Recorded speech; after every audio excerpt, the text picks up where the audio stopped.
Welcome to the Beskar Briefing, episode 7. So today on the Beskar Briefing, we're going to be doing another Avatar special. We're going to be talking about the villains of Avatar, both in Korra and in Last Airbender. We're going to be talking about our favorites, our least favorites, and why we kind of think they are the way we think they are. And then we got another kind of versus. We have Team Avatar Aang, which we're going to be referring to as Gaang, or Team Avatar Korra, which we're just going to be referring to as Team Avatar. This and more on today's episode of the Beskar Briefing. This is the way. This is the way.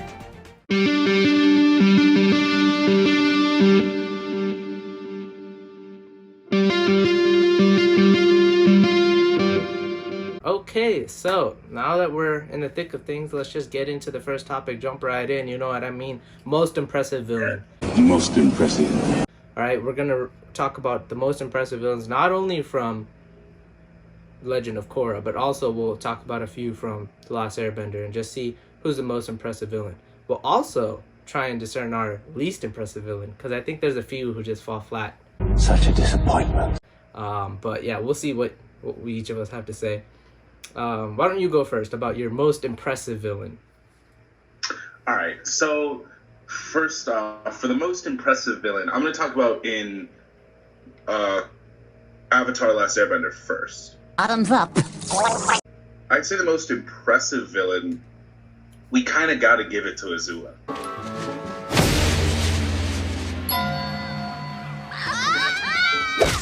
Like, Yeah. I mean, and I feel like that's a very obvious statement, Yeah. but Azula kind of has a lot of what I really think is good in a villain, because she is A pure psychopath. evil, which is something that a lot of people really, you don't see often. Like, and Yeah. I'll get into that more when I talk about the villains in Korra too. Yeah. She is pure evil. Yeah. Like, she, Dad's going to kill you. Really, he is. there's never really a point in time where you sympathize with her until kind of towards the end, Yeah, where yeah. she like literally loses her mind. But, Yeah, but in the beginning, before you're that, you're just upset at her. Like, you're just like, in the beginning, you're not rooting for her at all. You're just like, oh, I do not like this Right. character. And then, like you said, once you learn more of the story, you're like, oh, I get it, but she's still cray. You know, like, it's like, Mhm. it's hard to sympathize with her, but they try to. like, she's kind of, She's very I really complex. see her as almost a Game of Thrones type villain, where Yeah. she is Power. literally, you love to hate her. Yeah. She is power hungry. She's very strong. She is determined. And there's legitimately, like, really no redeeming qualities of her, but she's still a good villain. She is interesting. She is scary as crap. Like, she was the first one to use blue fire. We ain't never seen that. That was before. wild, bro. We That was didn't- I don't wild. think we That was did. wild.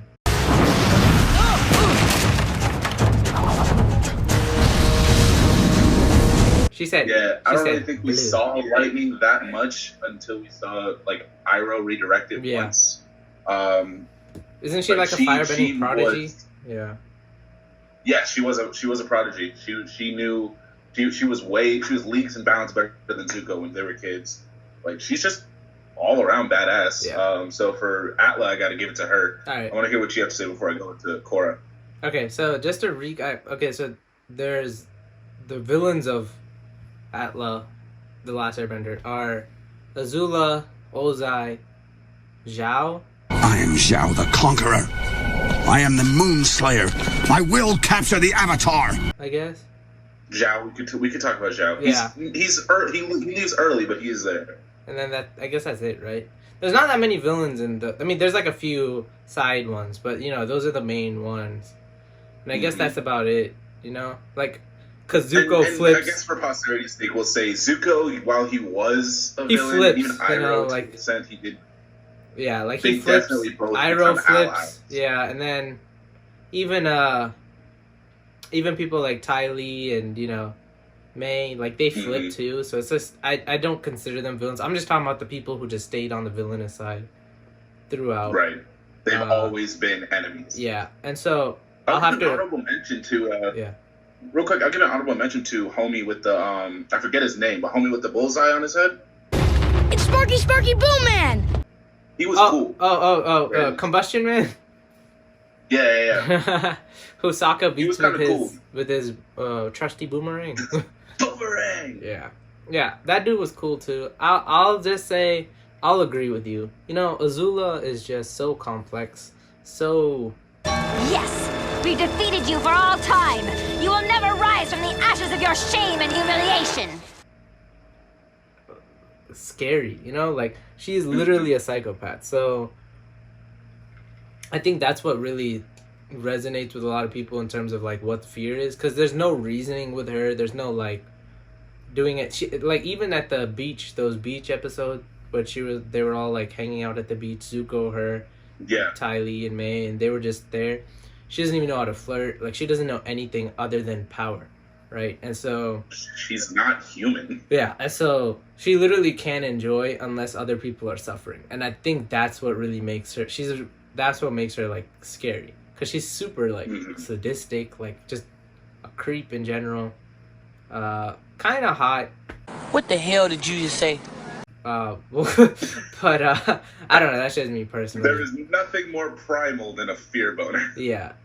So I don't know. Like when people were like, "Oh," because let's just be honest, the last Airbender characters are like drawn like super pretty, like all the girls. That's true. Oh yeah. And so, but people are like picking them. Like, I was like, then they were like, "Oh, who was yours? Who was yours?" Like, you know, just discussions with people. I was like, "Oh, Azula," and they're like, "What's wrong with you?" I'm like, "No, nobody else. Like, this is nobody else." And then I was like, they were like, "Yeah, I see it, but she's crazy." I'm like, "Don't worry, I'll bring her to the light side." Like that would be my task, but I'd probably fail. Yeah, I can do it, and it just wouldn't work. Just be a pile of ash, and I'd be like, "Oh yeah, that was." Oh, bro, she'd stomp your neck out. Yeah, like so like, you know, it'd be wild, but it'd definitely be interesting. So yeah, Azula. I think another thing about Azula is that what's scary is that you know that she's on the edge, but she, on appearances only, she just looks so cool, calm, and collected. And that's what's creepy, is that you know that she's crazy, but like she's also can be charming, can be manipulative, you know. And I think that's what's scary. I mean, she's incredibly intelligent. Smart. She's capable. She's organized. Right. She's That's not what I'm stupid. saying. So like it's her manipulation skills, everything about her is just very collected. But underneath, you understand that she's also like batshit crazy. Like she'll do anything to win, and I think that's what is scary. Like, oh, here's the thing with the other villains, Zhao is only for like himself, you know, and I think that's fine because you know villains are very selfish. But he's for himself so much that like even if they lose, like he wants to be on top. Like even if the Fire Nation loses, he wants to be on top, which doesn't make any sense, you know. So it's like you know, it doesn't really. He was just kind of weak sauce in that sense. Like he wasn't like as collected, as manipulative, as planned out and coordinated as Azula. He was incredibly desperate. Desperation is a stinky cologne, John. Yeah, and so I think that Like he was, yeah, like he wasn't his coordinated. Kind of was almost a fault. Yeah, it wasn't coordinated, you know. And then Ozai's cool. Because you don't get to see him a lot. He's kind of like the guy behind the fire, right? Like the guy behind the curtain almost. And so it's cool. But then once you meet him, the allure is almost gone a little bit. Who cares? He's just some dude. Like he's not that big bad. I mean, don't get me wrong. The dude is jacked. He's, you know, firebending Phoenix King type dude. But he's not something crazy. Like Aang could have ended his life like 9 times in the last fight. And literally, you're just watching them just because Aang's trying to, like, find out a way to win without killing him, right? Right. And so, like, I think that's what Ozai's like, oh, you're not willing to kill me, but I will kill you. And so it's like, there's not much there. Whereas Azula's like, I don't care what your morals are. I'm just going to win. You know, so it's like, so that's, I think, the distinction between Ozai and Azula is like, Azula plays to win. Ozai plays to, like, just get you out of his way. Like, Azula wants to dominate. And I think that's what makes her the premier villain of The Last Airbender. Because she's the same age as these guys. Like, don't get that wrong. Like, she's about the same age. Yeah, like, she's still a kid, basically. Yeah, and so that's what I think... She's younger than Zuko, isn't she? Right. Or she... Yeah, I think she's like a year or 2 younger than Zuko. So she's like Katara's age or something. So I think that's what she's very elitist, you know, that she calls like so get out my way peasants or something like that, you know. Right. And so she's like the Voldemort of Avatar. Exactly. And that's why what makes Voldemort so cool is that he's just like he wants to dominate. You know, he needs to just wipe out everybody who's in his way. Who wants to sip? Sip time. Whereas Ozai is like, as long as he's on top, he doesn't really care. Like he cares, but it's not like he cares and to the point where he's like he's not really about like going and searching for the Avatar, you know? Whereas Azula would just go and search for the Avatar. Like literally want to bring his head. Mm-hmm. Oh yeah, she'd revel in it. Yeah. She would revel in the hunt for the Avatar too. Like that's what I'm saying. She'd like let him go and then like chase him. It's like that's her fun. She's very Sith-like in that way. Yeah. Like I'd say Ozai. Don't get me wrong, Ozai's a sadist, and Ozai definitely was like he ruled with an iron fist. Yeah. But Azula enjoyed everything that she did. That's what I'm saying. So evil thing she didn't enjoy herself unless she was hunting or like dominating someone else. Like unless other people were unhappy. Whereas Ozai was like, as long as everything's Fire Nation is cool. You know, it's like we're the best. Just say we're the best and we're fine. He's very Trump-like in that sense. I am the chosen one. You know, it's like he's like you know, you say good things about me, you're cool. You know, like he doesn't even matter too much. Whereas like if you defy him, that's when he gets pissed. But it's like Azula is like, no, I need like even her friends, she needs to be unhappy, and so I think that's what really makes her so unique in that sense. Now onto the Legend of Korra. Or so I guess we could just say honorable mentions of like your least favorite. I think Zhao was just not as cool as maybe other people thought he was. Admiral Zhao.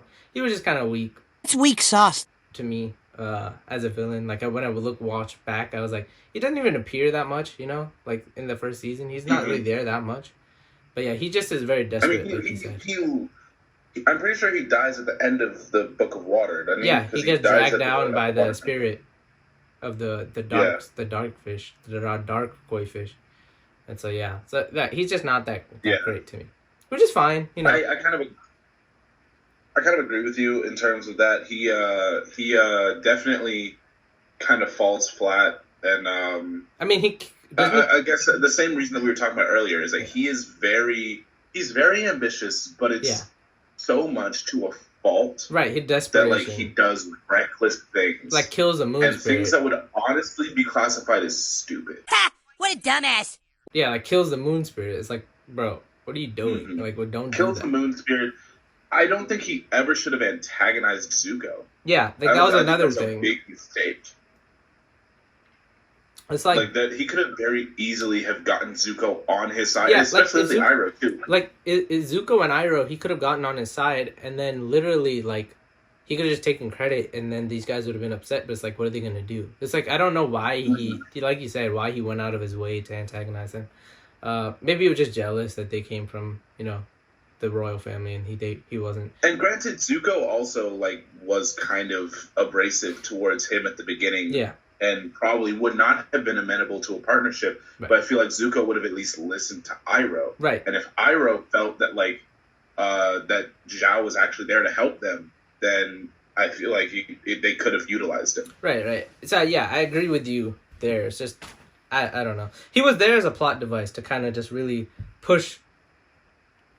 I guess it was kind of the way make Zuko feel like a banished prince. You know, it was like he was there to make people feel like crap.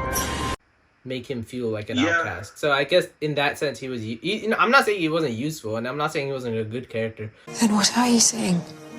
But out of the villains, he was definitely the out of a villain. He wasn't a strong villain. Yeah, he was a good character. Like because you see him in the Legend of Korra again, where he's in that like pit of souls, lost which souls. I love. I like that, and he's just talking about I am Zhao. I am Zhao the Conqueror.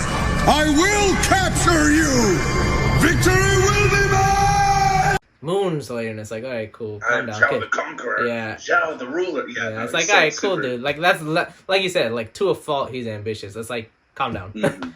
Yeah. So, moving on to the Legend of Korra, because I think that's where we really get the most interesting villains. Just I as an agree. aside, do you agree that the Legend of Korra has more interesting villains than the Last Airbender? Which I think they do. Oh, 100%. Yeah. And I summed that up entirely to pretty much every single villain that is in Legend of Korra. There is a part of their backstory or like reason for being that you can't really argue with. It's it's like a Killmonger effect, I feel. Yeah. Which I really liked. For sure. Amon with the Equalists, you know, so we have Amon. Benders just kind of got the shaft in society. The what now? So we have Amon, Unalaq, who's about the spirits, you know, opening up the spirit world. We have what's his name? The dude, bald dude. Oh shoot.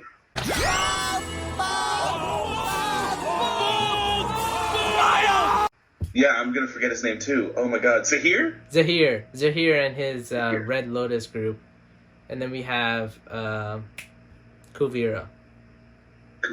And so, which was such an interesting. That one was a very interesting season too. Yeah. I liked all of them. Okay, so who pick your favorite, and then I'll talk about my favorite. So, and then we'll talk about my favorite. Yeah. My favorite. It originally is a toss up between Zaheer and Amon for two very different reasons. But if I break it down to its basis components, I think I like Amon more. Yeah, yeah. And the reason for that is entirely because, one, the Equalist movement, I think it was one of those things that as I was watching it, I was like, how are you going to tell a non-bender that what the Equalists are doing is wrong? Smoking California weed. Right, yeah. Because especially people who have been downtrodden and forgotten by Republic City. Think about that cabbage man. The poor cabbage man who's like now has a cabbage empire in this. Exactly. Like poor dude literally had to restart his business like 8 times because of benders just wrecking havoc on a city and like countless other shops. So yeah, go ahead. Yeah, but yeah. Yeah, no, exactly. I mean, and and even when they're fighting the Equalists, you see things that benders are doing that are detrimental to non-benders' way of living. And it's one of those things where it's like, how are you going to tell me that I can't defend myself? We have promised to defend. It's honestly a very similar thing to, you know, it's reminiscent of today's times where you're talking about like gun control and things like that. And while I'm not typically a proponent, and I don't mean to get political on the show, but but it's a very political show. While I'm not typically one for like arming oneself, I also understand the idea of, well, if all of these other people have guns, why should I not defend myself as much as they are? No, I get it. So I understand, and that's why I really liked Amon. I can't say. I also thought it was interesting that he took bending away through blood bending. Yeah, that was something they never really explained, but I guess it was still kind of cool. Yeah, yeah. And he kind of capitalized on the fear of losing one's bending. Mm-hmm. Like that was world ending. Oh yeah, yeah. And if it wasn't for her spontaneously figuring out how to airbend, she probably would have been destroyed as well. Oh yeah. And so, here, you know what I'm saying? Do you know what you're saying? I'm agreeing with you. So for me, it was between Zaheer and Amon, and between the two, like you said, it was a toss-up, and I picked Amon. Yeah. Copycat. Mainly because Amon was what I thought Ozai was like. It was like a better Ozai. It was like the anonymity behind the mask, the backstory that he had cultivated, even his real backstory, right? Like being Noah Tuck, you know, and being this son of Yakon, a crime lord who had everything ripped away, and being a bloodbender, like being something that was, I guess, forbidden from Republic City, and then everyone else is doing things that's like allowed somehow by Republic City, but he's not allowed to be part of Republic City, so he has to take power like cultivating this story and this movement. I think that's what was very interesting, because it's like he's honestly, and then the way they die, right? So it's like, let me just put an end to this sad story. It's like tragic. It wasn't really Noah Tuck's fault, you know. Like, what did he do that? I mean, he endangered people and all that, but what did he do that was so terrorism, revenge, extortion? Out of it, you know, like, I mean, sure, like, yeah, they tried to, like, you know, they did, like, endanger people and blow stuff up, but they weren't actively, like, killing people or something like that. They weren't doing genocides or anything. He wasn't that bad. More so that they were asking for equality, right? Like, they were the equalists. And I think, like what you said, how are you going to disagree with the equalists? That means there's people out there saying, I think everybody should have the same rights as everyone else. And there's other people like, nah, son, I disagree. You know, like, that non-benders should be allowed to have the same rights and the same freedoms and the same opportunities as benders. So how are you going to say that, let's say you're a bender and I'm non-bender, how are you going to say that, like, I can't arm myself, or I can't demand that you have to watch your bending abilities or taper it down when we're living together or something, or when you're living above me and you're an earthbender and every time you, like, earthbend, it's like crumbling my ceiling or something like that. Call me Mr. Flintstone, I can make your bed right. Like, that's just a simple thing. But imagine this is, like, you know, expanded across the whole city now, or nation, republic, city is like a city nation, right? And now you're talking about what is the core of this, which is Korra needed? Like, is Korra right? Like, is the Avatar really needed to defeat a bad guy with her bending? Like, is that what's needed? Or is she more of what she was supposed to be as a spiritual leader, right? A spiritual guide, bridge between the spirit world and the real world.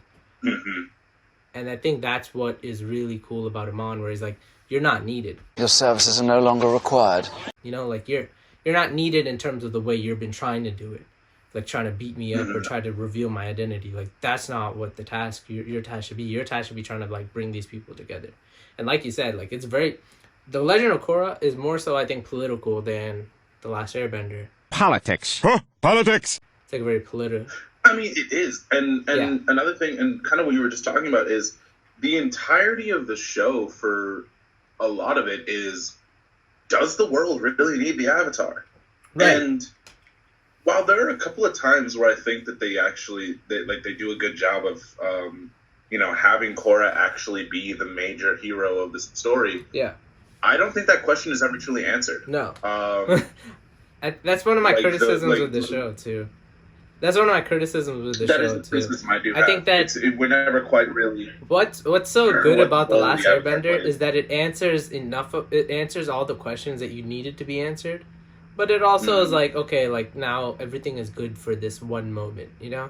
Happiness is fleeting, Lillian. It's like it's like how how Star Wars ends, like how H trilogy ends, except for, like, the prequel trilogy, but the original and the sequel trilogies, like, it's like after that, like, at least for this moment, there's a balance, or there's peace. You know, like, afterwards, you guys got to sort through all this mess, like, try and figure out bureaucracy and politics. That's for another day. But today, we're fine. And I think with The Legend of Korra, it was more so like Korra was just like, I'm out. Like, I'm out for a little while. Whereas, like, it was only, like, solved for her and not really for everybody.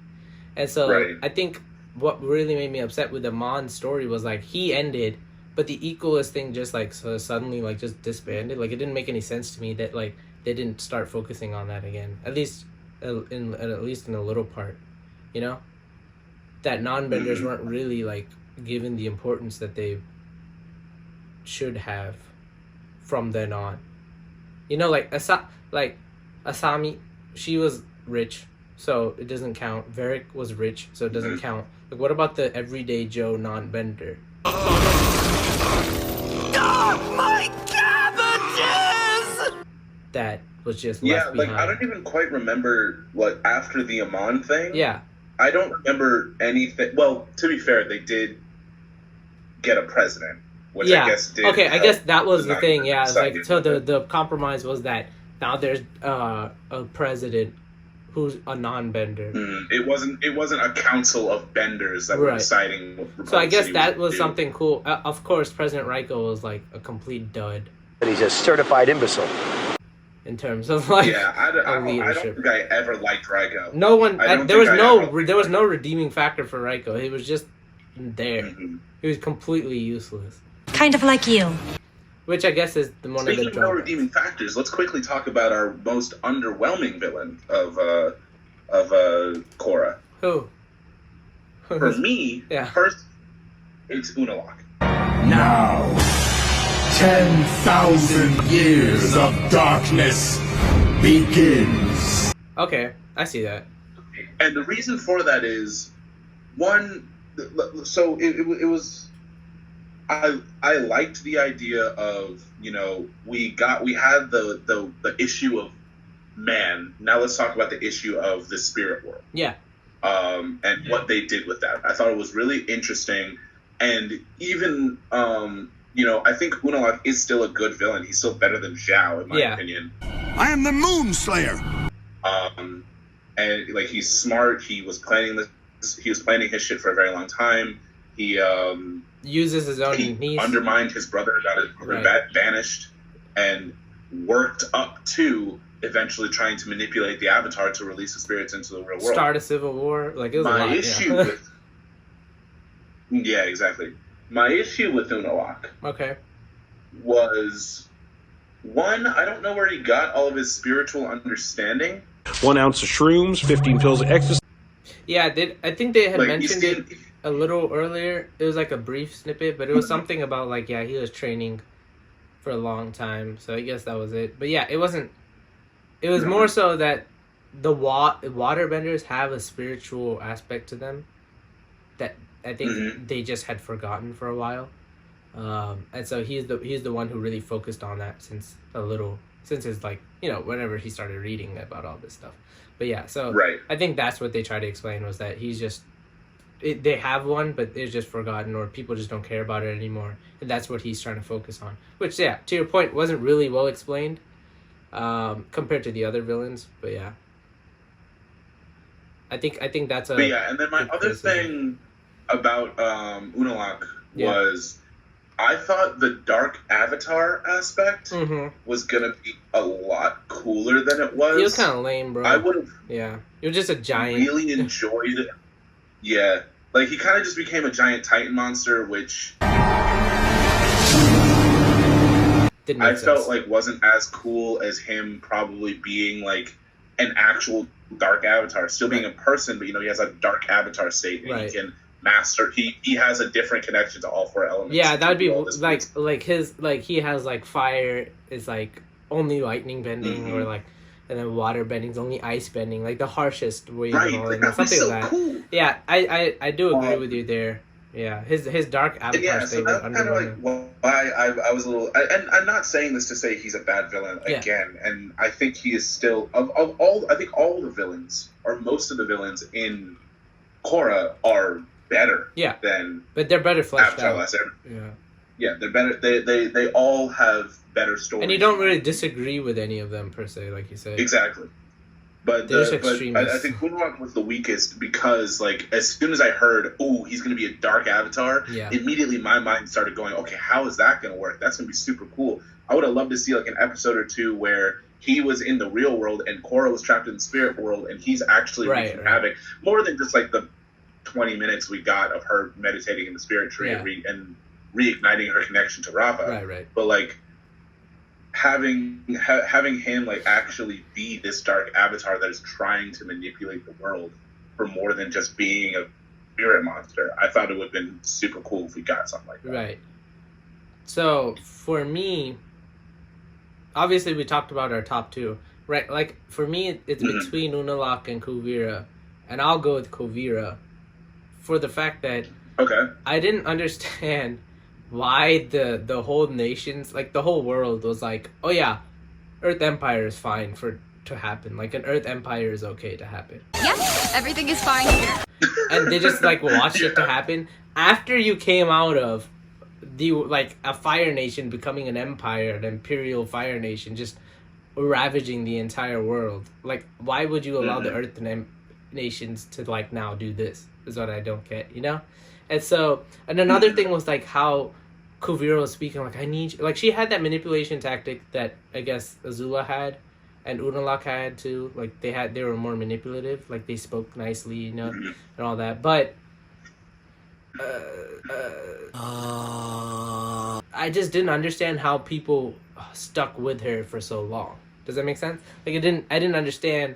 She wasn't so charismatic or so convincing that she was trying to do the right thing that people just allowed her to do things. You know, like, I was like, how are you allowing this to happen is what was my main question with all the world leaders and everyone who was involved. I was like, you guys are seeing this, right? Like, you guys are seeing that she's trying to take over. So you guys see this happening over here. Like, this is a dumpster fire. Right, like she's gonna be a dictator. You just don't. Okay. I will become the greatest dictator of all. And then, so that was for the main thing for me. So my counter to that is that one, she didn't really advertise it as or at least as far as I was remembering, she didn't really advertise it as an empire until she decided to stage that coup with the coronation. I think before she was just advertising it as the Great United reunification of the Earth Kingdom. Yeah, but I just didn't understand why they. But like, you know what I mean? Like, people, the people who worked with her clearly saw what she was doing. Does that make sense? And saw that she was forcing these towns into signing this awful contract that would basically be like stations for her troops, and they just get to do everything. And so like, I just didn't understand how people are like Varrick and like Bolin. I was like, how are you guys even captive with her? Like how are you guys, not just before they were held captive, but how are you captivated by her? It was like, she didn't seem like the leader you go behind. It was like I didn't get it. And then she was like, Su Yin was like the one who was supposed to have done her job, right? Supposed to have gone and been the new head of the Earth and kingdoms, but she didn't, because she was like, I'm not gonna like impose my will on these cities. And then Kuvira went and she's like, I'm gonna do it instead. And it's like, I'll do it.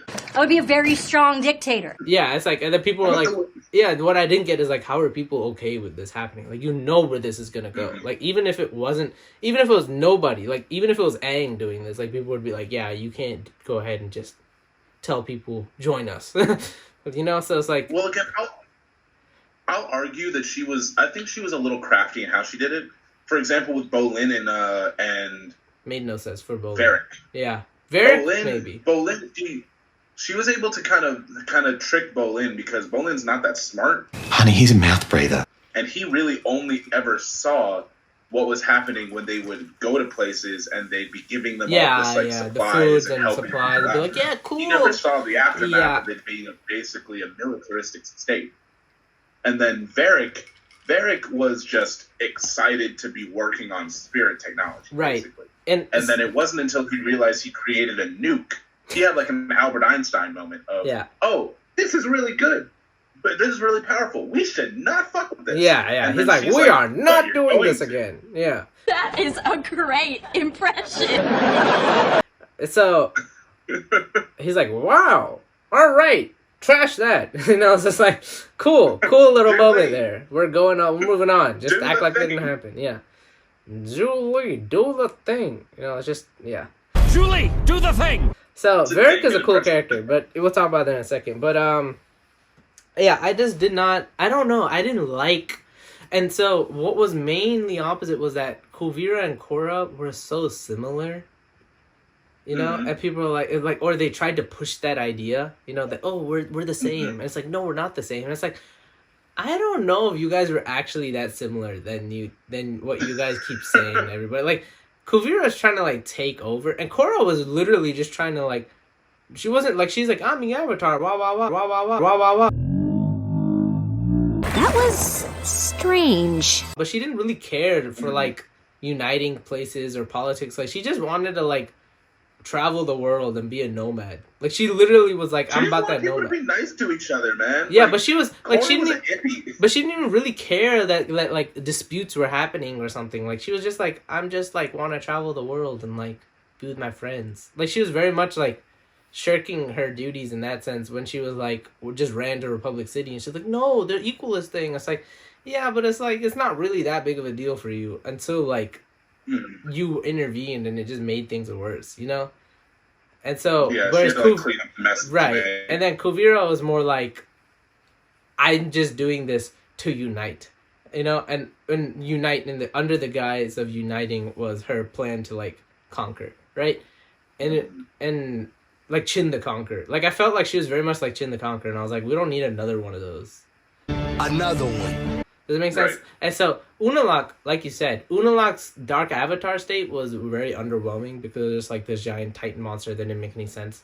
But what I did like was how he was before he was the... Like, I feel like Unalaq was a cool villain before he was the dark villain. Like, up to the culmination of him, he was really cool. Whereas he was, and I liked him a lot. Yeah. I saw him very much like a Darth Bane almost. Yeah. Where he just completely abandoned everything about his life. Let the past die. Right. That was mortal. And he's like, I am going to be this new avatar. Right. I am going to do this. Yeah. And so and I really did enjoy that. Yeah. And so like what I liked was like he was like the spirit world and the earth, like both are gonna need to be 50-50. And so his idea was a lot better. Like what I felt like Kuvira's was like they were like, oh, blah blah blah, the Earth Kingdom, blah blah, unite, you know? And she was just like, it was a lot of like, I don't know, it was a lot of just talking. Is the kettle sent to the pot? And then at the end of it, you were like, yeah, but you're still trying to get power. Because, like, if anybody, like, says no to you, you just say, like, no, and then just beat them up. So it's like, it didn't make any sense to me. Like, she wasn't, like, you could clearly see she was difficult to work with from the beginning. And so... Yeah, I think that was more just like she was very much like it's my way or the highway type yeah, person. And so, like, that's why I think as a... Or you die. Yeah, and so like, that's why I think as a villain, she wasn't very... villainous, you know. She was just kind of like, yeah, you're just a dick, you know. Like, there's a difference between being just an ass and then being a villain, you know. So yeah, I think that was the main thing for me. And she wasn't as powerful as I think people like. She was cool, obviously a great metal bender duelist, but she needed she beat Korra when Korra wasn't 100, you know, like was clearly still recovering. And then, like, when Korra was 100, like, Kuvira was basically toast and then tries to blow up the whole place. And it's like, I lost control. And then Korra's like, okay, let me just build a new spirit portal. And then, right. So, like, out of that, I think that was really why I didn't mess with Kuvira as much, was like, because she's, like, doing things. And she, you know what she reminds me of? This is why. I got it. I don't think you do. She is the type of person who thinks she's the smartest person in the room at all times. So I think that's why it was really, it just rubs you off. I mean, maybe they did that on purpose. Like, maybe that was like, you're supposed to be annoyed by her. But it wasn't so much like, I wasn't really annoyed. I just wanted someone to, like, shut her up and, like, throw him, like, just get her off the screen time. Like, I didn't really want to see her anymore. Like, as a villain, I feel like if I shouldn't want to see, which is maybe partly, but like, as a villain, I think there's a part of you that wants to see them a little bit more, right? Like, we want to see Sidious a little bit more. We want to see Vader a little bit more. Like, we want to see Voldemort a little bit more. We want to see, you know, Cell a little bit more. But her, there wasn't any of that. It was just like, can you just stop talking and just get off the screen? Right. Which is fine. Like, you know, maybe it just wasn't her. Like, the way Azula was like, we wanted to see more of Azula. And he considers you a miserable failure for not finding the Avatar.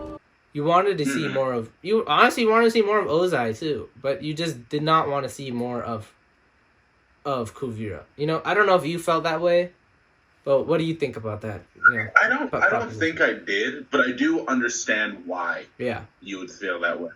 I took it more as like when I saw her, I mean, don't get me wrong, I definitely, like, every time I saw her, I was like, yeah, no, she definitely thinks she's the only person who knows what the fuck's going on. Yeah. But I kind of saw it as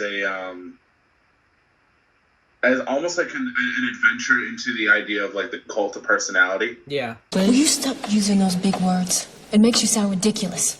And I thought that was super interesting because she really did have Hitler vibes. Like, yeah, that's what I think. That's what I'm saying is, like, she was so clearly a dictator, like, from the get-go for me. And I was like when they introduced her in the beginning, like, of that season. But here's the thing. I was yeah, go ahead.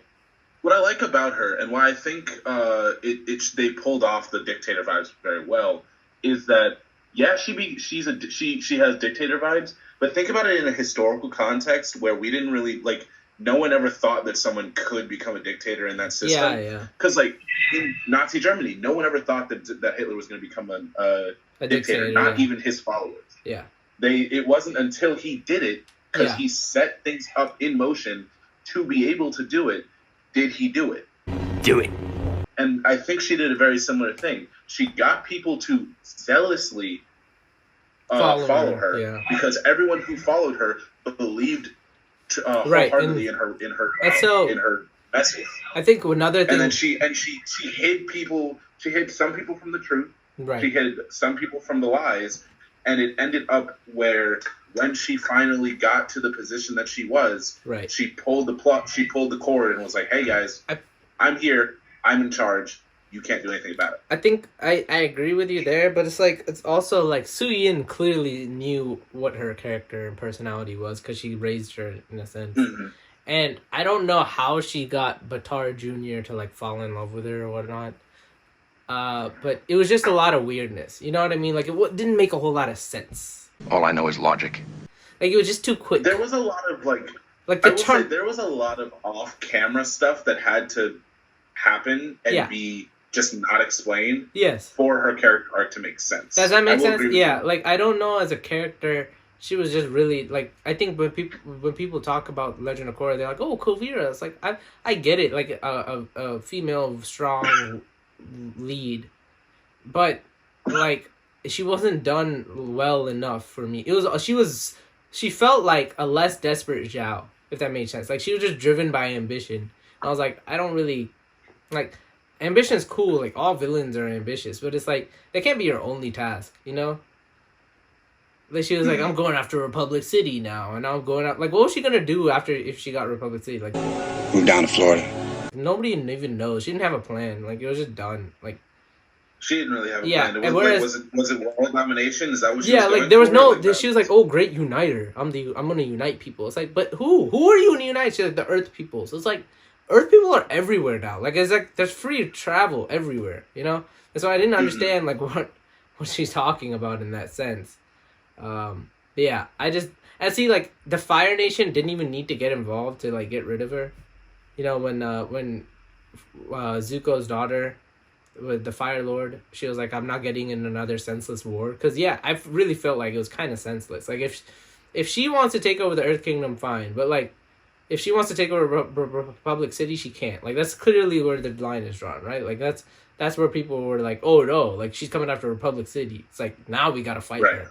Whereas, like, before, it's like, what you guys didn't care about all the world, the domination that she was doing in the Earth Kingdom. So that's where I think it threw up, was like, maybe it wasn't so much her, it was how the rest of the characters responded to her. You know? Mm-hmm. And so, that's fair. And she was like, and then she was talking about, like, I filled in the Avatar's job, whereas you were MIA. It's like, you know that she was sick. Like, you know, we all saw her. Like, she was clearly, like, not good. Because of that poison. And so, like, I think that's another part was, like, I was like, what are you talking about? Like, she was, like, blaming the Avatar that she had to pick up the slack. And it's like, it didn't make any sense. You know, like, people were like, yeah. It's like, what? What are you guys talking about? Like, Bolin was like, you weren't there, Korra. It's like, Bolin, shut up. Like, you saw Korra. She was, like, she was in a wheelchair, bro. Like, she was not good. Real thirsty. At the end of season 3, she was toast. That's just why I like Zaheer so much. Let's just talk about him for a little bit. Zaheer was just super, like, such an honor. Like, I have to honorable mention him because cool. it really was a toss-up between him and Amon. Because it's like he was that, super cool. You know, it's like that thing. What I always think about when I think about Zaheer was talking about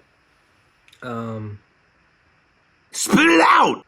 Like, you know, that thing where it's like if you see like nature documentary people, they see like animals being killed or something. It's like, or like an animal is about to die. Like, do they go help it? It's like they can't, because that's just the natural way of things, you know? Yeah. And so that's what I'm like, but then people are like, oh no, but you should go help it if you see it. And so it's like, well, what do I do? You know, like it provides something for somebody, you know, for some animal, right, or some creature. And so the whole thing here too is like chaos is the only order. I'm an agent of chaos. It's like trying to control people doesn't make any sense. Like he was a true anarchist in that sense. It just didn't. He was like, let's just let people live. You know, it's like you're trying to control people or try to tell people what to do. It's like, you're not my dad. You also hear something ugly ass fucking. They're just only gonna rebel further and further. And it's like, if people want to make something, they can make something. If they don't want to make something, they don't have to make. If they want to sell it, they can. If they don't want to, like, you know, it's like you're trying to tell people what to do. It's like that's where it gets you in trouble. Yeah, I completely agree. I really liked him for multiple different reasons. One, because of that, like the whole natural order of things vibe, I really did enjoy. I also really liked how, I mean, he was just. I liked the contrast that he had with the White Lotus. Yeah. Because that's something that we have, like the White Lotus already. I liked the idea that they were a little more involved in the Avatar, right. in Korra. Yeah. And I really liked that he had his own, you know, order. Yeah, his own organization. These people did not agree with the White Lotus. Yeah. They did not understand why the White Lotus did what they did, and so they endeavored to change it. Right. And get rid of the Avatar. I think that was like they were whole like anti-establishment, which I think a lot of people kind of agree with. Anarchy. You know, whereas like, you know, like the rest of even I feel like the villain that Kuvira was, or Unalaq even to that extent, they were like, oh, they were so for themselves, you know. And Amon, and Amon to an extent was for himself, but you have to understand where he's coming from. His family and his whole lineage was kind of banished from Republic City, right? But Amon was so selfless in that sense. Like, he didn't care what happened.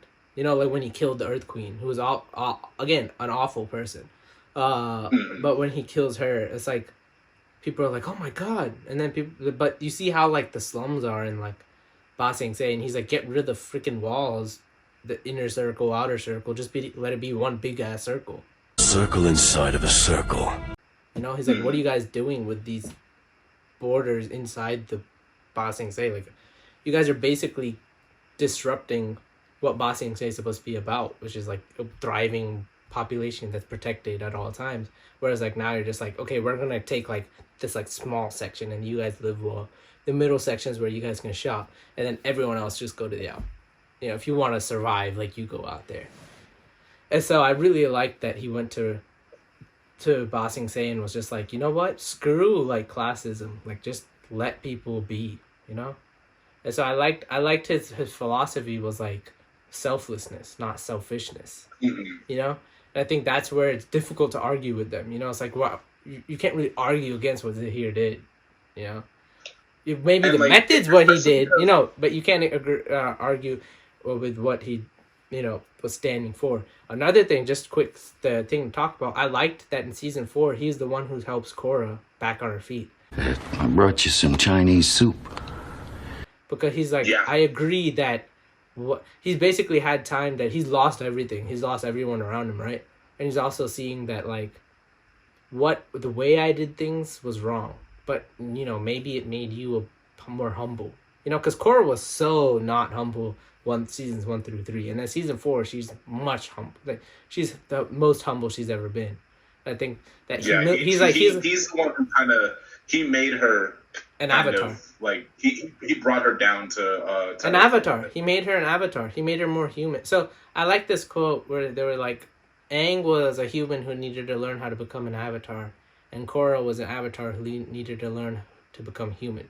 And so, like, Zaheer was really the one who was her spiritual guide in that sense, was like, you know, everything's the equal, you know, like nothing's different in that sense. It's like the spirits, this person, this plant, this thing, everything is made uniquely. And so you being an avatar, you can't be above that, you know? Ate some humble pie. And so I liked that he was her kind of guide to being back herself. So yeah. Words. Yeah, I also really liked the fact that his entire philosophy, like his whole his guide was an air monk. Yeah, Guru Lahima. That is not a good impression. Yeah, he legitimately, his whole philosophy was based on an Air Nation monk's like teachings, which is what kind of the Air Nation was at first, right? They were nomads. They weren't like monks. They were nomads. They were individualists. Yes, they weren't monks. Which I think that was a very, very clear distinction. He even looked at the Air Nation and was like, "You guys are too restrictive. You guys have gone the opposite of what the Air Nation's about." And then at the end of season 3, the Air Nation's like, "We're gonna go out and help everyone else." It's like, yeah, go back to being air nomads, not air monks. You know, like don't have a restrictive lifestyle. If you want to have kids, if you want to love, go ahead. If you want to have hair, go ahead and have hair. You know, right? Like we can have traditions, but we can also just shirk those traditions if you don't really care for them. So yeah, So I guess we're wrap on this. I think we agree that Legend of Korra had better villains than The Last Airbender. Of course, other than Azula, because Azula was...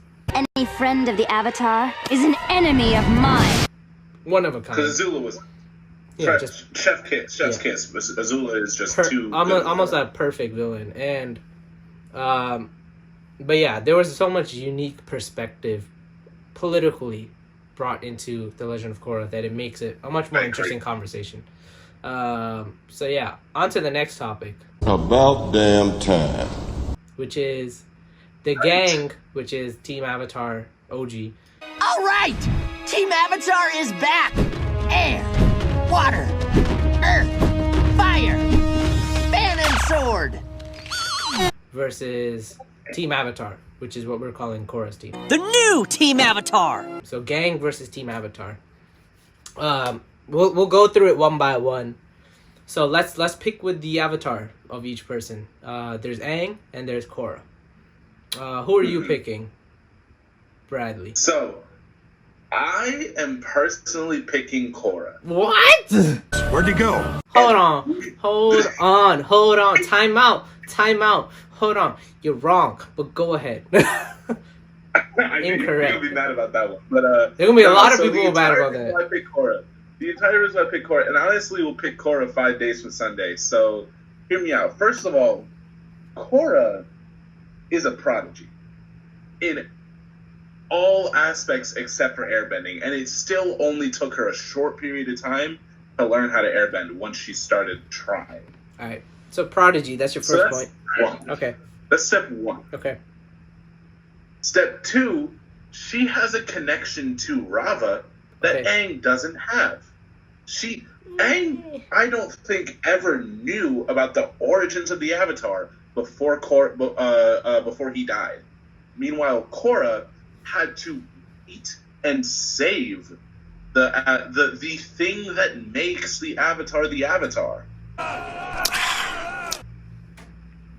Okay. And then and actually fight the thing that is its exact equal, its exact opposite in Batu. So that's step 2. Okay. Step 3, yeah, she's not a good spiritualist. Damn right. I don't think ever really becomes a good spiritualist. I don't think so either. Had a spiritual connection that was unrivaled. Yeah. But what she does, very similar to what you were saying. She was an avatar that had to learn to be a human, and Aang was a human that had to learn to be the avatar. If they were up against each other, like in their journeys, there's no contest. What the fuck you talking about, man? And then, if I'd say both of them at their prime, granted we don't see Aang when he's an adult and an avatar, But that I would say what we do see of him, I think Korra can take him. Okay. The only big... He's not done yet. One of the only big villains that we ever see Aang actually face that would have posed, like a combat threat is Ozai, really and truly. Like, he's even the biggest Azula, threat, I'd say. even Azula. And Azula got taken down by Zuko and Katara. Yeah. Aang kind of got rid of her, or at least handled her a little bit in Ba Sing Se when he was defending the wall. True, but I'd still say that Ozai is stronger than Azula. No, I'm just saying that, if you're talking about prodigies of, Right. I didn't mean to say only. What I should have said was just like the strongest. The strongest person that Aang fought, at least in Avatar: The Last Airbender, was Ozai. All right. And I'd say... So I definitely say Zaheer and his gang, the spirit are probably Ozai levels. Because those 4 people were each dangerous enough, right? They were to where they had, I think, the maximum possible. I think collectively, all 4 are equal to Ozai on that level. Because remember, Aang, are those all your points? Because I'll just refute them all one by one. Just keep going. Whoa!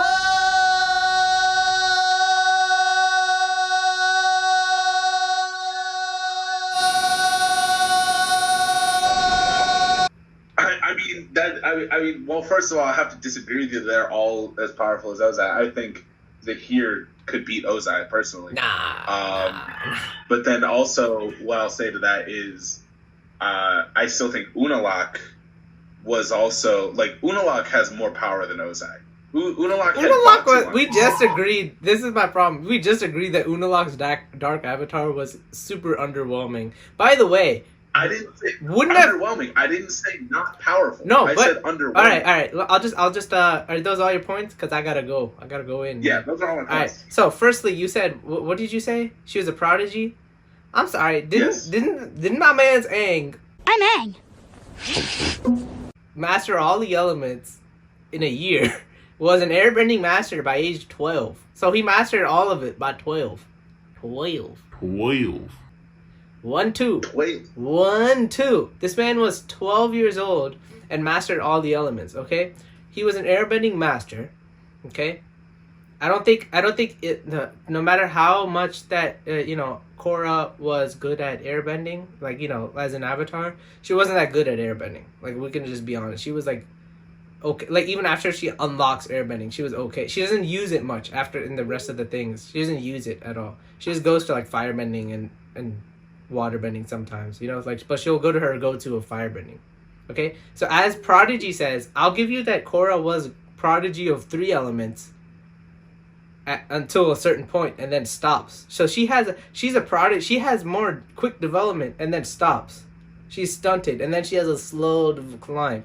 Whereas Aang's is so Korra's is like a sinusoidal. What now? Okay, it's like an S. It goes up quickly and then it plateaus. Whereas Aang's is just a steady straight line curve. It's just keep going up. Okay? Cause I'll give you so that's about prodigy, right? Aang is an airbending master at age 12. Age 12. And then he picks up waterbending and is literally binded with the other spirit, the moon water spirit, the ocean spirit, okay? And wipes out an entire fleet as a giant koi fish, okay? So don't give me about this water, okay? So Was that English? His airbending skills are unmatched, right? If you're talking about compared to Korra, is better. His waterbending skills are at least on par, because this man turns into the freaking ocean, all right? A giant koi fish ocean spirit monster. Who can also waterbend, not just as walking around, is waterbending at that level. Okay? Firebending, he learns firebending from dragons, so he's literally as good as a dragon at least. And so earthbending, I'll say earthbending is probably his weakest, but he's still able to earthbend all materials, I think except for metal, because she's supposedly the first metal bending. But he can do that thing with, remember that they're in that scene underneath Ba Sing Se, with that green crystal stuff, and he like makes himself into like a crystal dude. Yeah, so he can earthbend whatever materials if he really wanted to. And he does use earthbending, but just more defensively. And I think that, so, in terms of Prodigy, I think Aang, and he learns all of his bendings in a year. I mean, the rest of the 3, right? Because you're born with 1 at least. And so the 3, he learns in a year. Or at least, yeah, about a year. Think about that, though. So Prodigy, I'm sorry, I can't give it to Korra. She has a good initial, so if they were both at age 12, Korra might be ahead. But by age 20, Aang's got it. Aang's got it. You know what I mean? Because his steady curve. Steady line. Straight line. Linear. Math. Growth. Just consistency. Okay? Then, what was your second point? It was talking about, I think I was talking about in terms of, like, powerful villains that they fought. So powerful villains. All right? You cannot tell me that anybody was stronger than Ozai when Aang beat him. Oh, I can. No, because Ozai was literally the strongest firebender during Sozin's Comet, which comes around once every 100 or so years. Okay? Literally, the man was... Did you see this man? He burnt an entire continent. He was just burning continents.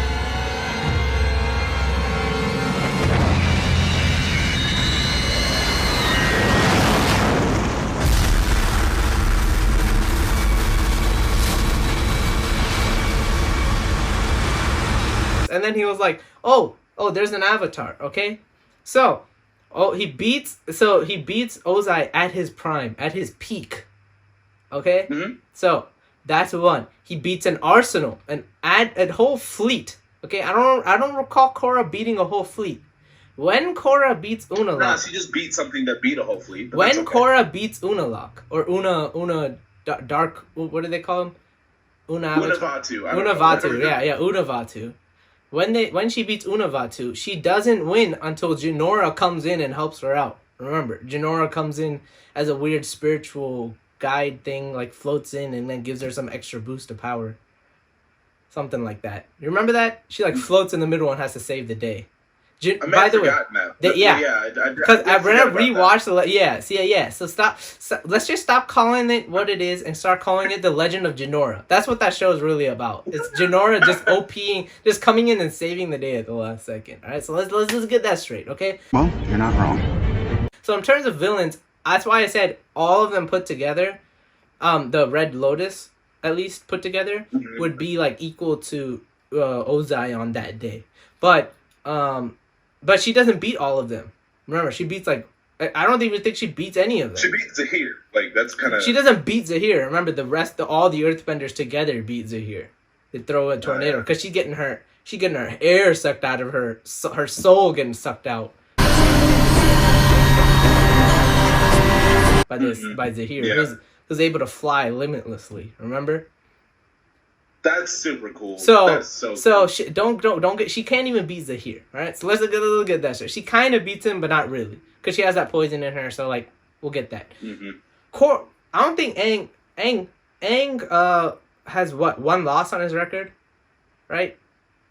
He loses. Yeah, it's when Azula lightning his back, which doesn't really count because he wasn't really fighting them. You know, he was just getting in the Avatar state. Trying to unlock it was a cheap shot. Yeah, it was a cheap shot. Like, everyone just watching, which is, like, fine, I guess, because Azula does anything to win. But Korra... Which also, I will say, another quick pause, another reason why I like Azula so much is because she's the only person in really, like, cartoon history who doesn't just let the hero power up. Yes, she's like, I think that's why people love it. I mean, again, we were talking about this the last time you watched Avatar: The Last Airbender, the last episode that we did about this. We were like, when that happened, we all thought, like, because we were young enough to the point where we thought that the show would just move on without him, and we thought Aang was dead. So, like, the boy is gone. To that point, like, that was devastating, right? It was devastating. No one ever thought that was possible. All right, not Kuvira. Korra loses to Amon, loses to Unalaq. Yes. Loses to Zaheer. Yeah.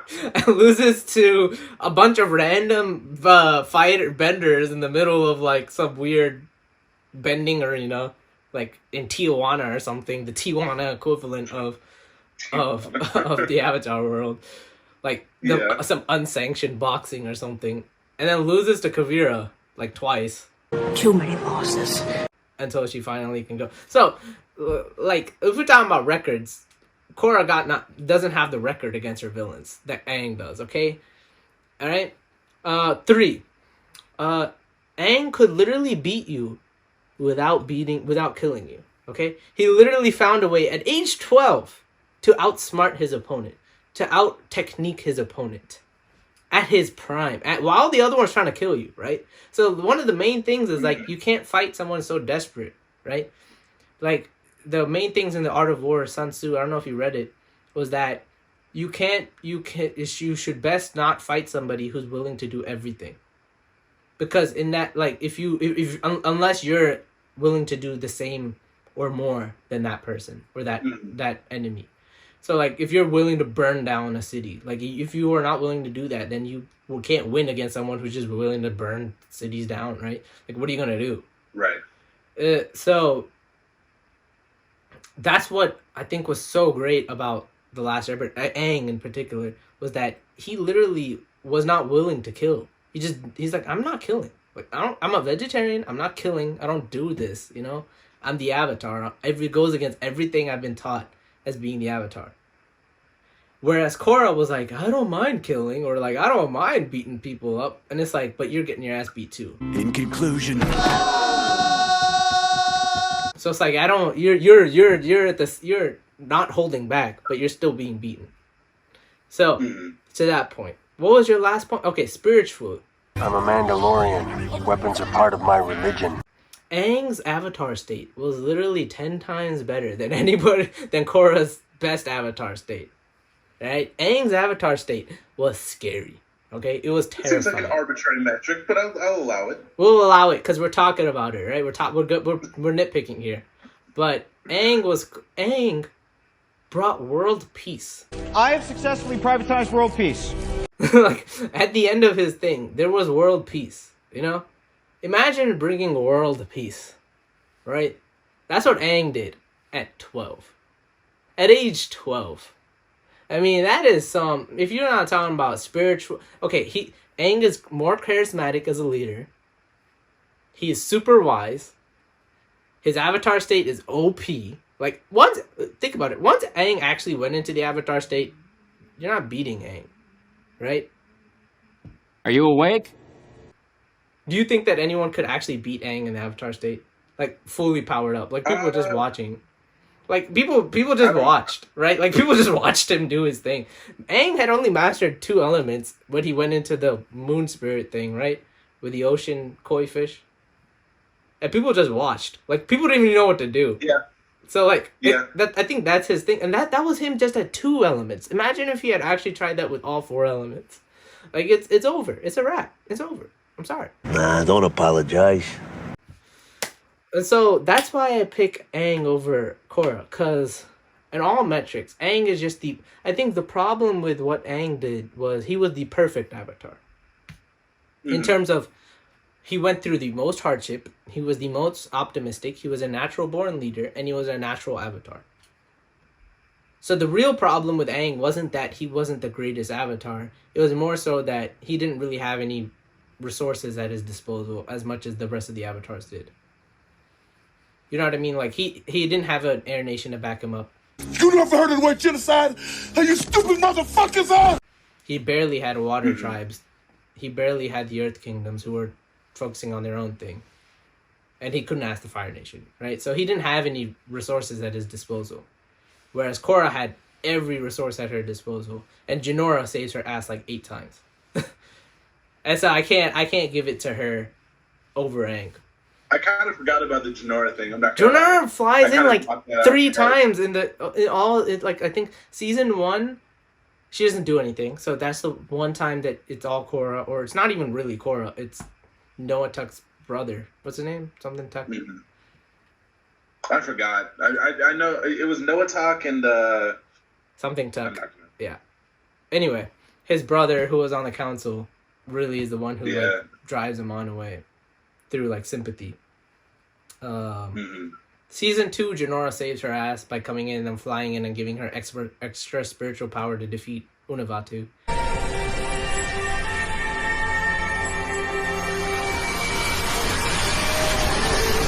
Season 3, Jinora is the one who starts the tornado so that they can save Korra from being sucked out and suffocate, or literally drowned in with no air, like suffocated to death.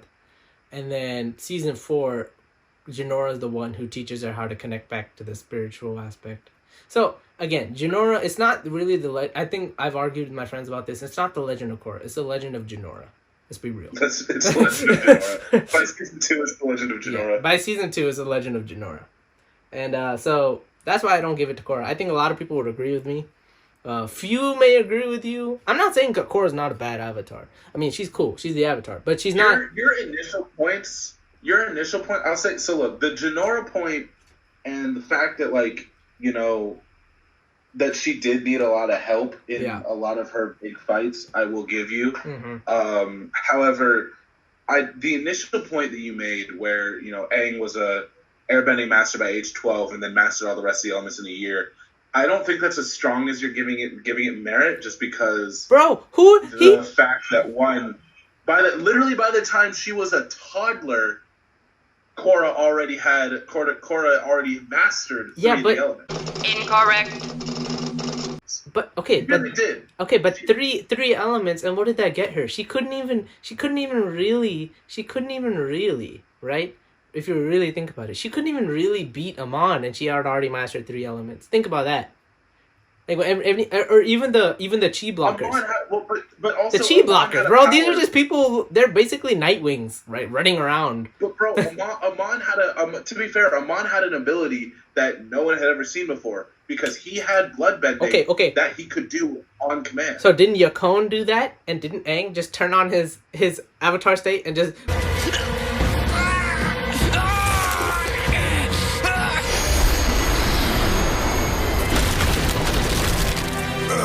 Wasn't he being like bloodbent and then? Yes, and then he was also a 40-something-year-old man at that point. That was way into Avatar career. Yeah, but what I'm saying is he was so old at that point, so he was past his prime, obviously, and so literally the man just is like, let me just glow up real quick, and then just grabs this man by the neck and takes away his. I hate you for that. He literally takes away his bending and is like, okay, peace out, and then just dips. So don't give me that this man couldn't get past blood. Like, dude, Aang was OP in the Avatar state. Like, once he got in there, you're not doing anything. You're just watching. You're there for the ride. I feel like what Aang made up for in, and I want to run through this pretty quickly because we haven't even talked about the other members of either team yet. What Aang, I think, had that Korra didn't is that though he didn't have a lot, like though Korra had a lot of, you know, help in the White Lotus and in Tenzin and things like that. Who did Aang have? Who did Aang have? Aang was learning from a 12-year-old or like a 13-year-old in Katara. A 14-year-old in Sokka. His connection to the spirit world did allow him to, like, it gave him the ability to kind of learn a lot of the spiritual avatar aspects very early. But I'll tell you something. Aang was a better student than Korra in the sense that he was willing to learn. I want to learn stuff. Korra, absolutely. So I think that's what really puts him over the edge was that he learned from a lion turtle just on his ride. You know what I mean? Like, Korra had been like trying to fight the lion turtle or something. You know, it's like, what are you doing? And so that's why I think that Aang was just like the problem with like. Use your words. So if we go to the last 4 avatars, Korra, Aang, Roku, and Kyoshi, I think everyone will pick Aang first. Kyoshi maybe second, Korra third, and then Roku maybe last. So I think that Korra's not a bad avatar by any means, but she did break the avatar cycle and have to start over again. She did have allow the Earth Queen to get killed under her watch when she was in her prime. And so like a lot happened under her watch, and I think she just didn't. She wasn't as charismatic or a better leader than Aang. So even if you want to give physical prowess to, let's say, Korra, maybe she was physically stronger. That's fine.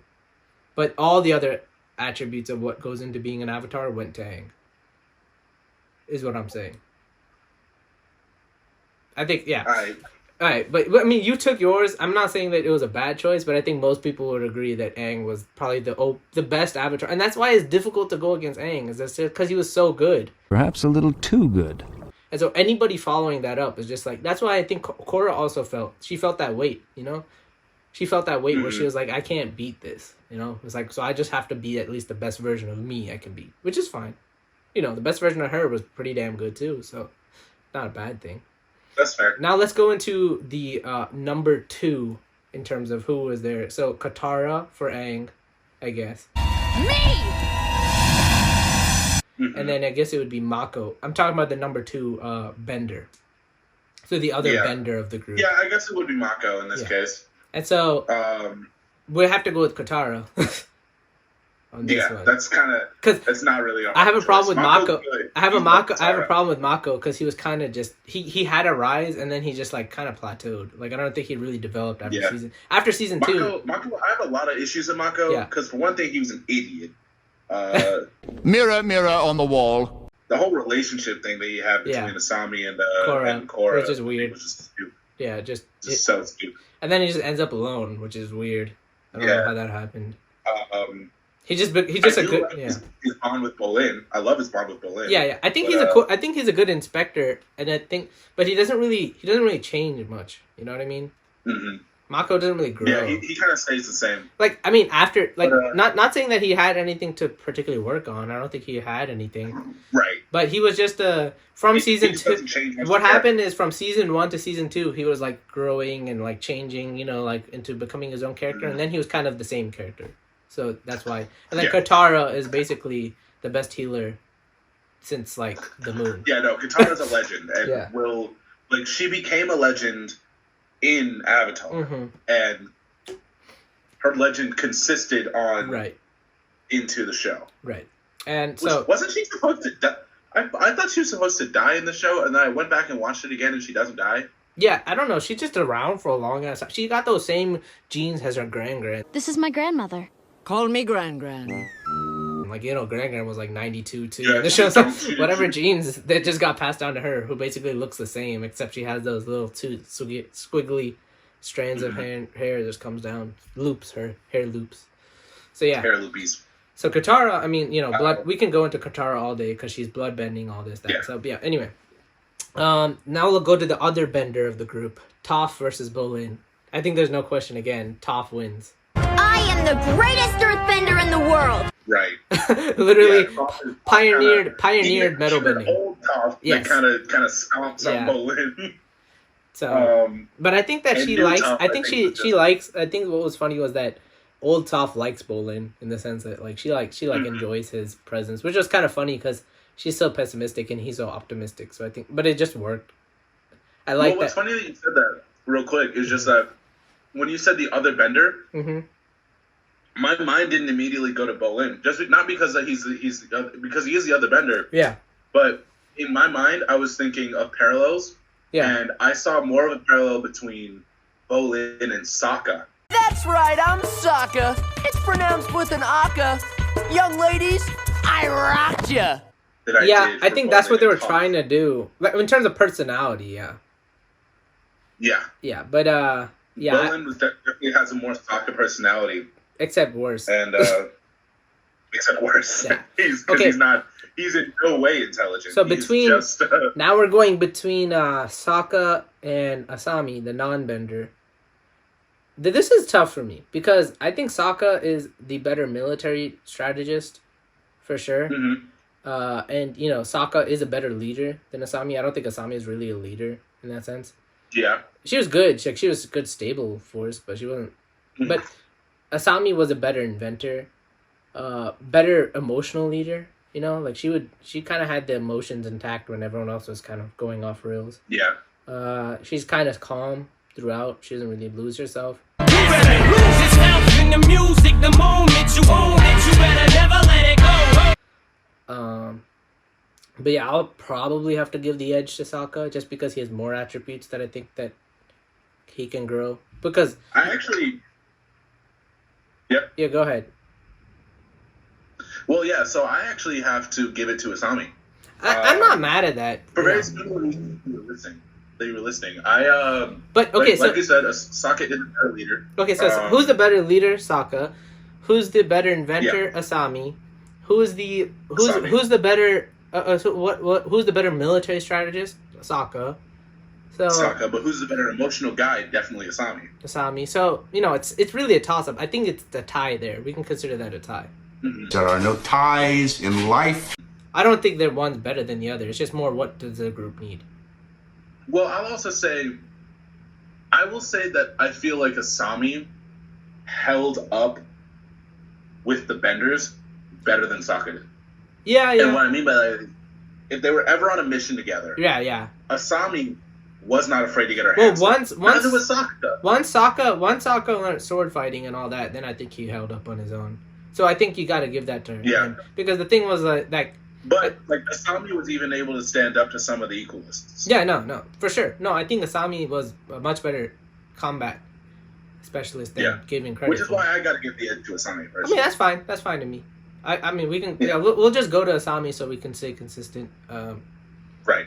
All right. So right now it's either 2-2 or 3-1, depending on whose side you're on. If you're on Aang or Korra. Right. Which unfortunately, given your very harsh analysis of Korra, and facts though, I have to give it. It's facts. No, though, I'm not saying you can't. I'm not saying you can't. I'm not saying you can't prefer Korra. I'm just saying that if you have to choose, Aang is clearly better. Which is why Legend of Korra was the whole like show was about, do they need the Avatar, or was it more so that can she live up to being the Avatar? Mm-hmm. And so I think at the end of it, it's not the answer. The question changed to not being, does the world need the Avatar, or can she live up to being the Avatar? It's more like, she is the Avatar. This is what you got. Yeah, like, she's gonna be the best version of her. So whatever she does, it's cool. Too cool for school. So yeah, 3-1 so far. And then now who are we going into? Suk. Who else? Now we have Varrick, I guess, right? And we got like some side characters. So we got Varrick, we've got Zuko on the Atlas side. I'm kind of gonna take Iroh out just because he's in both, and he's not a small character in either, really. No, yeah. Let's take him out. Let's go Zuko, Varrick, and then let's go, I guess, Suki, and who's on this side? Am I missing somebody? Oh, no. Tenzin, I guess.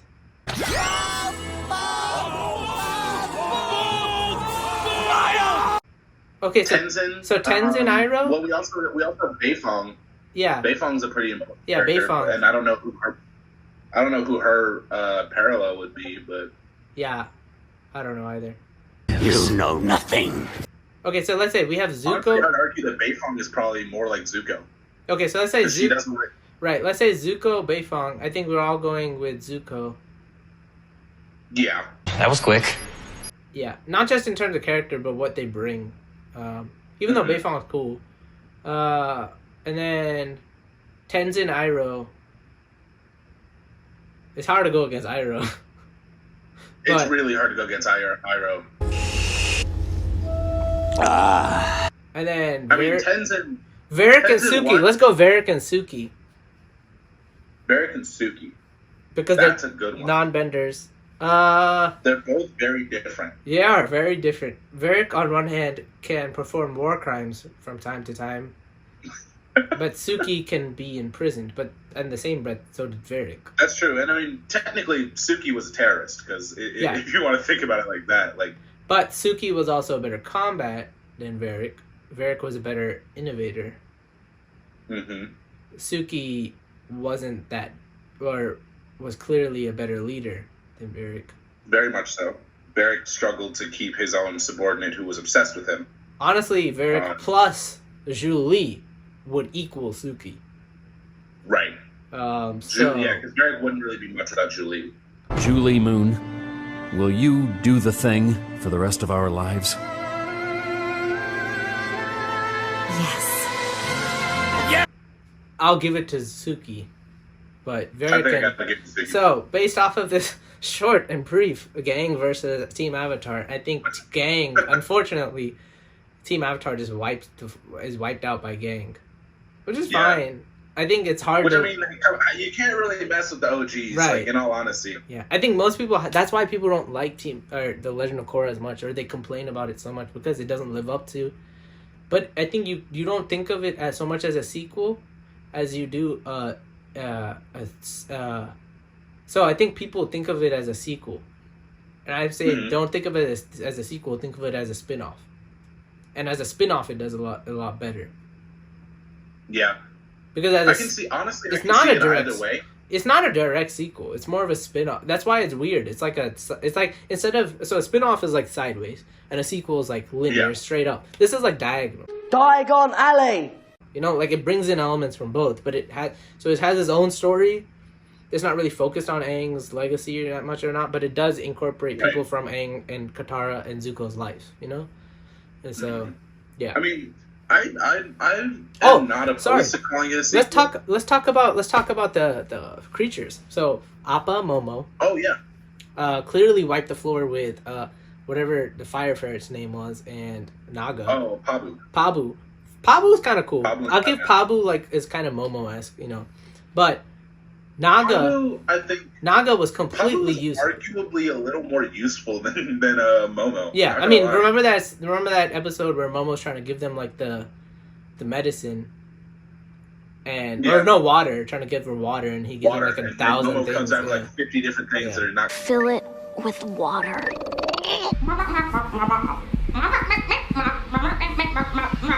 Got it? It's honestly like that scene from Guardians of the Galaxy, and Groot is like bringing like thousands of other things other than the key, or that little that his thing, and then but Naga was completely useless.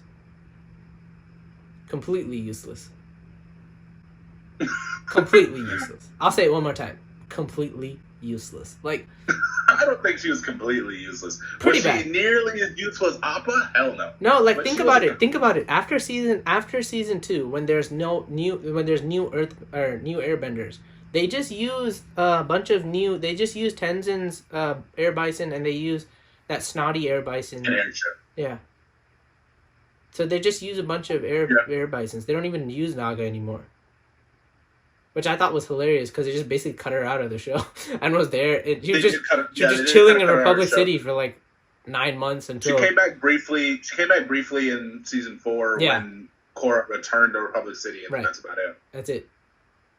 And if they needed to travel, they would use an airship, a air bison, or a car.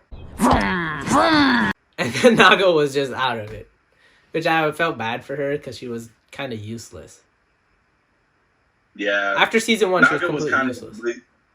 Naga was not the best animal companion. She was adorable, but like, I feel like she could have done. They could have used her more. She's no dragon. Yeah, but I feel like they could have used her more when they were in Republic City. Like, I feel like she could have climbed. I feel like she could have climbed a little bit and been a bear, because she's a polar. That's true. She actually could have been. I think it could have been really cool to see her in the fight against Kuvira. Right. She wasn't even there though. I don't even think she was even there. So that's why I didn't really. I don't think she was either. Yeah. So, yeah. So I think it could have been cool if they used her. Right. I don't even know why they didn't. It was just kind of it was weird. Anyway, they just wrote her out, which is I think. Well, if you think about it, like, if they put her in, they have to put the possibility that she dies. Death is just another path. And I feel like that would have been cool though. We wouldn't have called her completely useless. It would have been much closer. What if she sacrificed herself for like one of the characters? That would have been cool. I mean, yeah, but like, how many characters in Korra really die? Like, I think that's another thing. Queen. Yeah, there's the Queen. Earth Queen's really the only one that I remember is like, and all of the rest of the Red Lotus except for Zaheer. Yeah.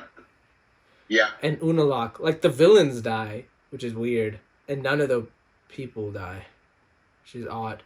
Because they end book 1 of The Last Airbender with Yue dying, which is pretty big. Yeah. So, yeah. I think they were a little more afraid of death in Korra. Fear of death is illogical. So Gaang wipes the floor with Korra. the villains of Korra are better than Avatar: The Last Airbender collectively as a group. Yes. But Azula's prime number one. So, pretty good. I think that, The Legend of Korra, just as a wrap up, we'll just talk about what we thought. And, very good. I don't call it a direct sequel. I call it a weird sequel spinoff mixture. I call it a sequel spinoff. So it's a sequel. It happens afterwards, but it's not directly the continuation of the story, So, I mean, doesn't really involve many of the I call it a sequel spinoff, but I'm really not opposed to calling it a sequel. Yeah. I think it's more of a sequel than the Star Wars sequels are for. But at least those have the same characters, but the same storyline and the same, thread going through. Whereas this is I mean, if you consider that Aang is Korra now, which I guess you can, I guess it's a kind of that, but it doesn't, I don't know. It has its own storyline every season, Mm-hmm. It doesn't deal with the fallout of the Fire Nation as much. So I think that would have been more sequel-esque, And if it doesn't do that, I think to be called a direct sequel, you have to deal with the same story going forward, or you have to have the same characters. And so they don't have really either, but they have things related to both. So that's why I call it a sequel spin-off, because it has its own storyline, but its own world now, right? It's a whole different world. A whole new world. But it doesn't have any of the same characters. It just has characters that are related to the old characters. So. Yeah, I can see that. That being said, yeah, I enjoyed it. Yeah. I actually. What would you really give it? Liked. What would you give it out of 10? As a ranking. I give it an 8. I'd give it like a solid 8 out of 10. I was just about to say that. Yeah. I gave it 8. This is acceptable. The more I think about it, I mean it's frustrating. So that I think sometimes some seasons obviously are worse than the others. Some seasons are like an 8 or a 7. Some seasons are like I think 2 seasons are like a 7. One of them, I think season 1 is at like a 9, and then season 3 is like an 8. So that's why I just average it out to 8-ish. Yeah, sorry, I had to think about the different seasons. So it's season 1 is 9, season 2 is 7 because the ending was kind of underwhelming. Season 3 was an 8.5, really. Season 4 was a 7. And I feel like part of the problem with Legend of Korra was that it was so rushed. Yeah. At the end, because it shifted. I watched it live. I think we were in high school when it happened, but it shifted to online, which was on Nick.com, which was a whole problem in and of itself. So. Yeah, that was a weird transition. Yeah. But yeah, I enjoyed the political messages that it sent. I think it actually was the way they did it was really good. In a weird way, talking about political, just let me say this: it's almost like Harry Potter. It's almost like Harry Potter, Avatar: The Last Airbender was directed towards us, the kids. Kind of 8 to 14, and then this was directed towards high schoolers. Because it talked about things more mature things like politics, representation, bureaucracy, representation, and sexuality, more mature topics. So. Well, I am a very mature man. Although I will say, actually, the ending to Legend of Korra. Yeah. The original versus the, I guess, remastered, whatever they did. Do they have the end that's different? They just hold hands, right? They hold hands, but I'm pretty sure in the original. And I could be wrong about this, but I'm pretty sure in the original they kiss, or you see them in a boat, and Korra's leaning on Asami. Asami. Yeah. Basically, just it's a much more obvious thing that they're doing with it, and I don't hate either ending. I actually think the newer one makes slightly more sense, just because from binge watching the show, you kind of lose where the romantic attraction. No, it's more of a. Asami was. It's not really romantic in the sense that it's more companionship.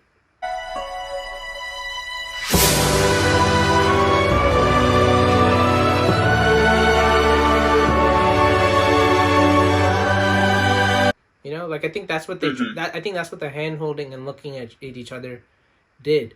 Holding each other's hands. It almost looked like how they were at the wedding of Julie and Varrick.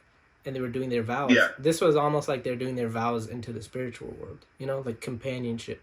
Because they're holding each other's hands and looking at each other in their eyes.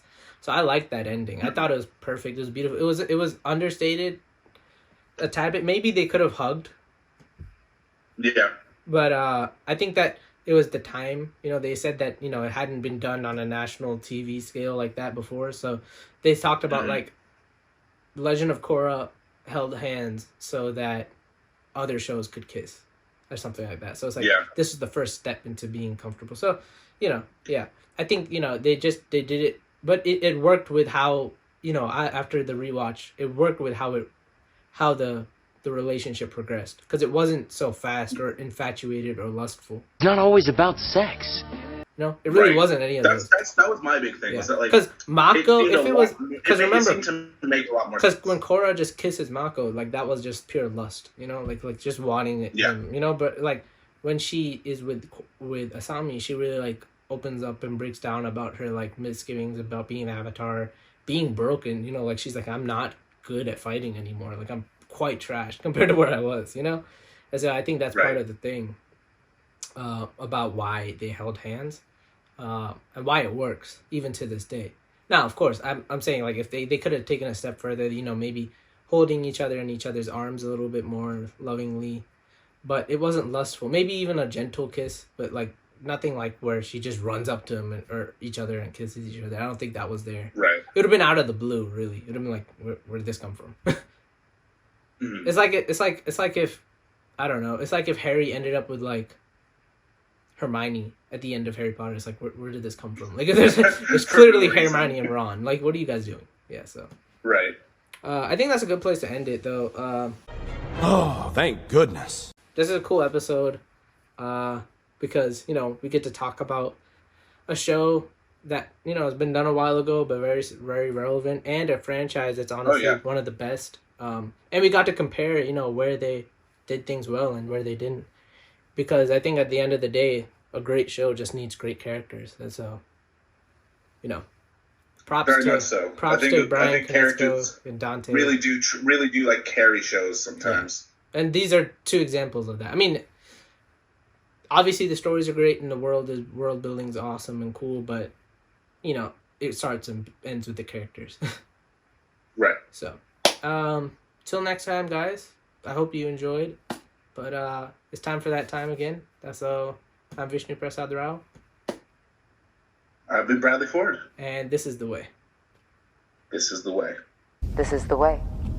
This is the way. This is the way.